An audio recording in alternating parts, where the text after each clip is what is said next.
I mean, you obviously have the key consumer brands like Amazon.com with their recommendations. You have some cool features on the B2C website of the travel industry, Booking.com, where they tell you, is it a good time to book or not? Kayak, also using our technology to do those predictions, when is the best moment to book your travel.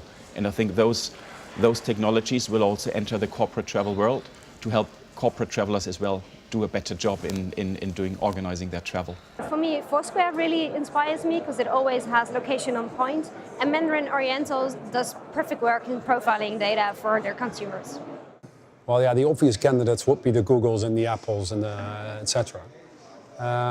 So to turn this into a travel thing, I think what Uber is doing. So if we look at what Uber is doing, the interface presumably doesn't change. But I know in the back of it, it's being totally data-driven of what works and what doesn't. So I really like that example.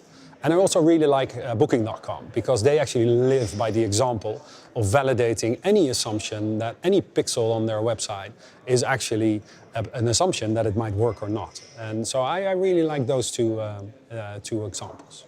I think the big example obviously is Google, but also companies like TripAdvisor in the travel space, who are really giving you, are, for example, using your location-based data to give you the answers to questions you didn't even know you were going to ask. And I think we can all learn from them. And some of the companies that inspire us are focused on customer centricity. So ones that interact directly with the traveller when they're out there. So take TripAdvisor, you arrive at your hotel and it tells you where you might like to eat.